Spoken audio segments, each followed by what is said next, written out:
Breadwinner ng kanyang pamilya, si June. Pero 3 taon na siyang hindi nagtatrabaho. Pirmi na lang kasi siyang nakahiga sa kwarto. Si June kasi, hirap gumalaw. Ang kanyang mga kamay, lumobo, nagkasugat-sugat pa. Kumikirot-kirot dito sa kamay at sa mga nadideform na bahagi ng kamay ko. Ang kanya namang mga paa, nangingitim. Ang salarin sa kanyang parang pagkabalda, gout. Nung nagkasakit na siya, gumuho na lahat. Masakit, pero fighting lang yapon. Mahilig ka bang uminom ng alkohol, kumain ng red meat, mga hipon, alimango at shellfish? Panoorin mo ito at baka hindi mo namamalayan, kandidato ka na palang magka-gout.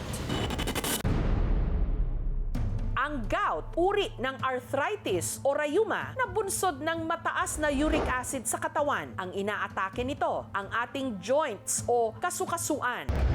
Dito sa Bacolod City nakatira si June na dahil sa kanyang gout, hirap ngayong gumalaw. Masakit talaga pag umatake yun dito sa tuhod. Kasi hindi ko magalaw. Ang nagsisilbi niya ngayong mga kamay at paa, ang kanyang nanay Gigi. Siya ang breadwinner namon. Nung nagkasakit na siya, gumuho na lahat. Masakit, pero fighting lang yapon. Kasi nanay alagaan ko gid siya. College pa lang daw si June nung una siyang nakaramdam ng mga sintomas. Way back 2006, palating sumasakit yung joints ko. Yung sa paa, and then sa tuhod. Mga kamay ko po, meron na akong mga hindi nahahawakan. Hindi po ako nagpa-check up.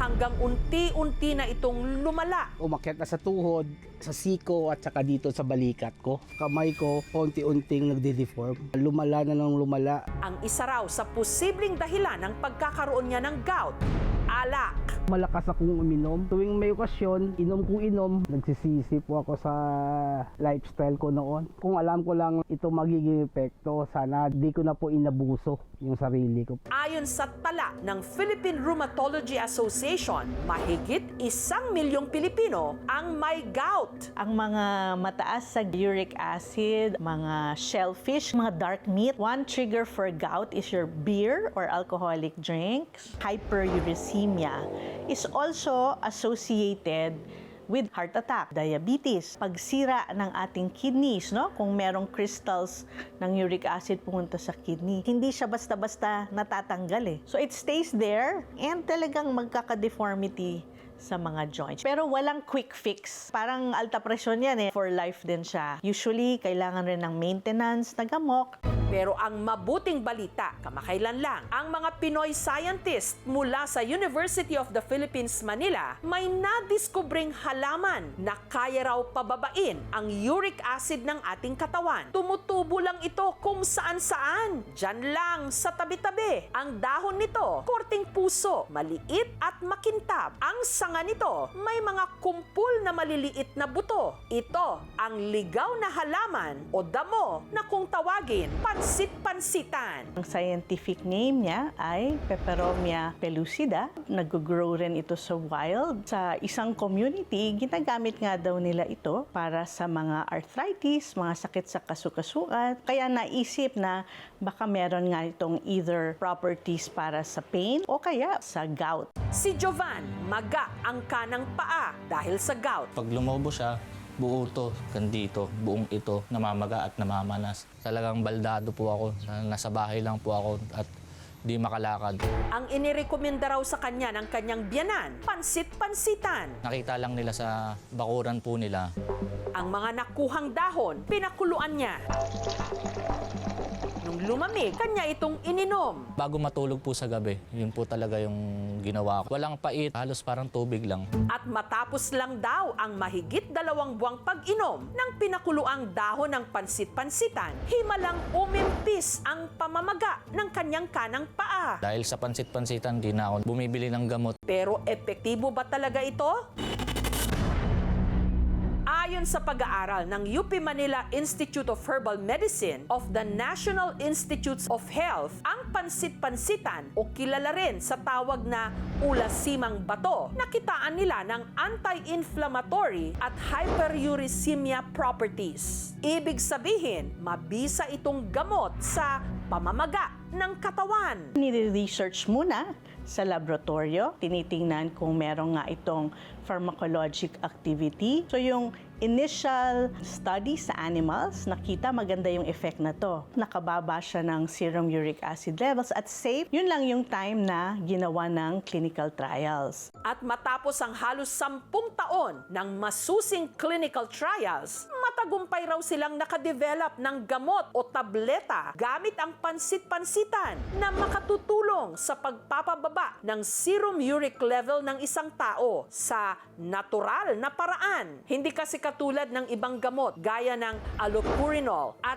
febusoxstat na delikado sa atay at bato. Ang pansit-pansitan, di umano, walang side effect. Dumaan nga ito sa maraming pag-aaral. Yung safety studies ginawa talaga. I think we can say with confidence that this is a very safe product. Ang mangingisdang si Jose, ito ang nakikita ngayong remedyo para sa kanyang gout na siyang dahilan kung bakit na-deform ang kanyang mga daliri. Ito po ang yung mga mga bukol ko, sa kamay ko, sa siko ko.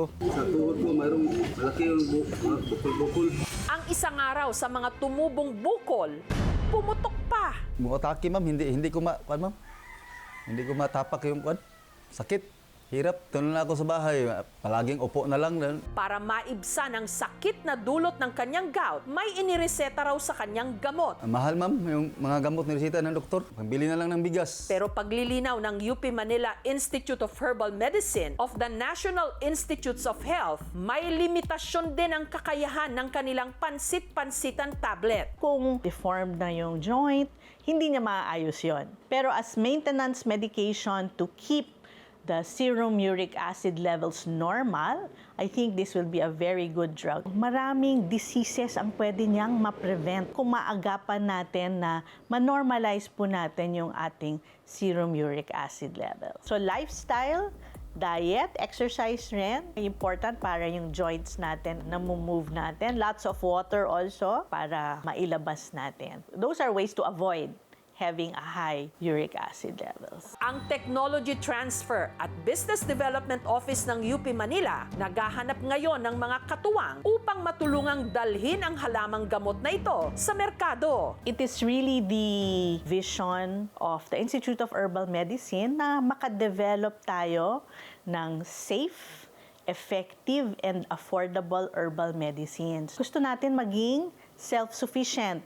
Hindi tayo import ng mga gamot. Hindi naman magkaka-scarcity kung ang mga tao gagamit nito para sa kanilang personal use. Yung seeds, kahit yung stem cuttings o kaya yung leaves, ipaplant lang natin, madali po siyang tumubo. Usually by 2 to 3 months, pwede na siyang ma-harvest. Nakaka-boost ng pag-asa, lalo na sa katulad namin may mga gout. Malaking tulong yun ma'am, kapag yan na gamot kayo nandito na sa bakuran.